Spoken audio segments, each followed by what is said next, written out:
हमारा जीवन होना चाहिए, उसमें समर्पित होना चाहिए।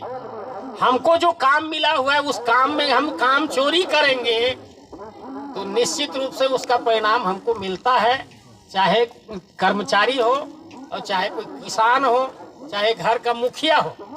हर आदमी को अपने कर्तव्य कर्म को करते रहना चाहिए। जो मेरा काम है उसको सही ढंग से करूंगा तो उसी को तो वर्ण धर्म कहा गया है। हर आदमी का कर्म ज्ञान के अनुसार निश्चित होता है।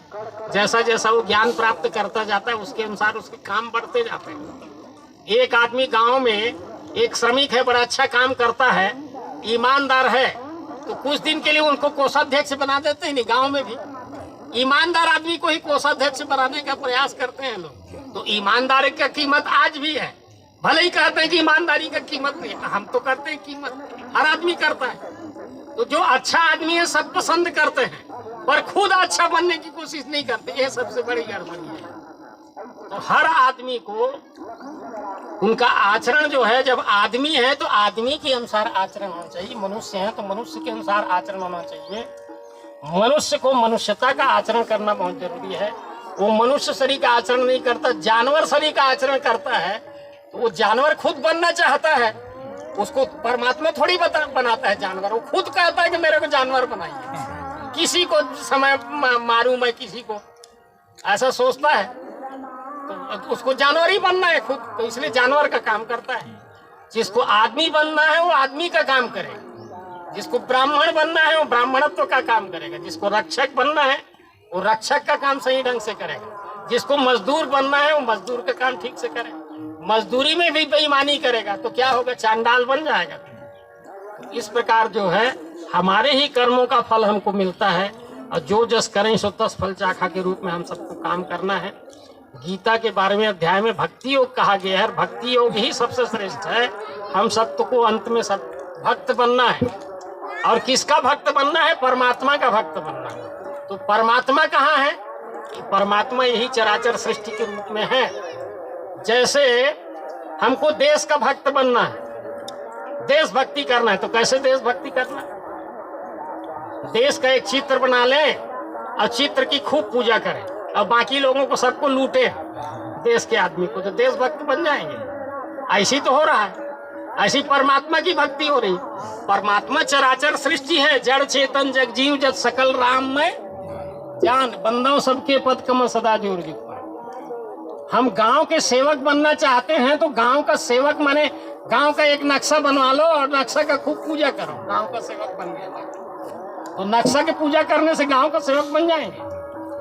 अरे नक्शा का नहीं भाई, गांव के आदमी का सेवा करो, गांव के जानवर का सेवा करो, गांव के पशु पक्षी का सेवा करो, गांव के नदी नाले का सेवा करो, गांव के पेड़ पौधे का सेवा करो, तब गांव का सेवक हो। तो हम एक नया रूप अपना लिए हैं, भगवान का सेवक माने भगवान का एक चित्र बना लो, भगवान की खूब पूजा करो, भगवान का कोई बात मत मानो। पिताजी का खूब पूजा करो, पिता का एक भी बात मत मानो, तो पिताजी का पूजा हो जाएगा। तो ऐसे ही हो रहा है दुनिया में, हर आदमी उल्टा पुल्टा काम कर रहे हैं। तो उल्टा पुल्टा काम नहीं करना है, सीधा काम करना है। इसके लिए गीता है, इसके लिए रामायण है, इसके लिए सब धर्म ग्रंथ है। उस धर्म ग्रंथ के उपदेश को, उस धर्म ग्रंथ के शिक्षा को हम सब माने, तभी मनुष्य का उद्धार हो सकेगा, अन्यथा कोई दूसरा उपाय नहीं है। तो इन्हीं शब्दों के साथ मैं अपनी वाणी को यहीं पूर्ण विराम देता हूँ। प्रेम से बोलिए सद्गुरु भगवान की जय, विश्वरूप परमात्मा की जय, सनातन धर्म की जय, माँ दुर्गा नर्मदे। एक घंटा लगभग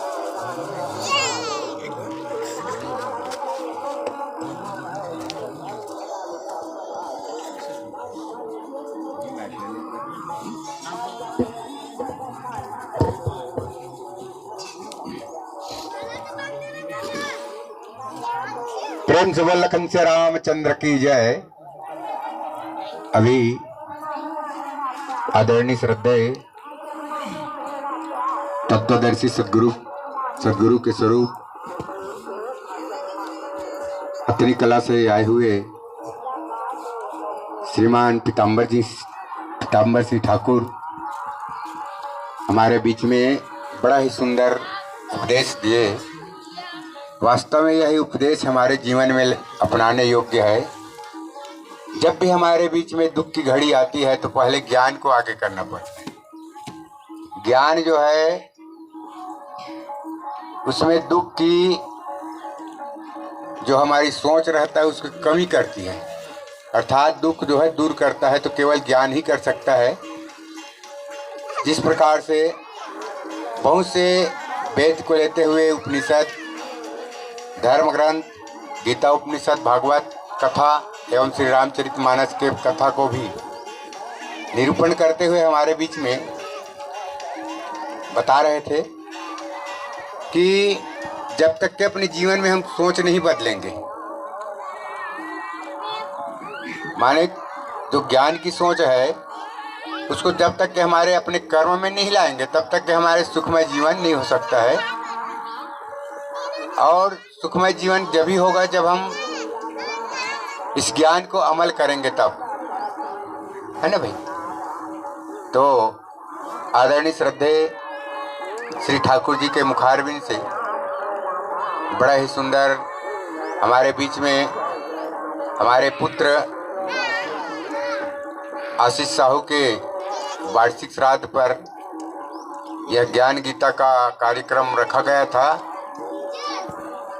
तो यह कार्यक्रम उपदेश का कार्यक्रम श्रीमद् भगवत गीता का जो आशा हमारा भी था सुनने का वो भी पूरा हुआ। तो कृपा किसका हुआ, माध्यम को ही हम धन्यवाद करते हैं जो आज हमारे बीच में नहीं है।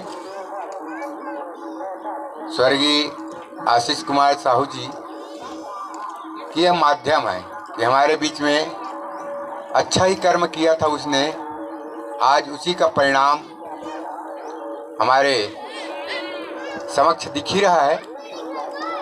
तो ऐसे पुत्र को मैं परमात्मा से जाहिर करूंगा, कामना करूंगा कि वो भी अच्छे धर्मात्मा के यहाँ जन्म हो भी चुका होगा, क्योंकि प्रकृति का विधान है कि जैसे जैसे कर्म करेंगे उसी के हिसाब से जन्म हो जाता है ना। क्योंकि ईश्वर जो है बड़ा कृपा करके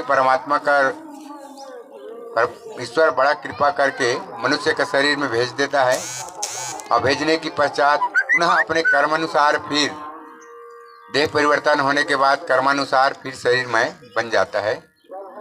ऐसा हमारा आदरणीय श्रद्धेय श्री ठाकुर जी के श्रीमुख से हम लोग श्रवणपान कर रहे थे। मंचस्थ श्री ठाकुर जी को हम सम्मानित करना चाहते हैं, जो कि आकर के आदरणीय श्रद्धेय परमेश्वर साहू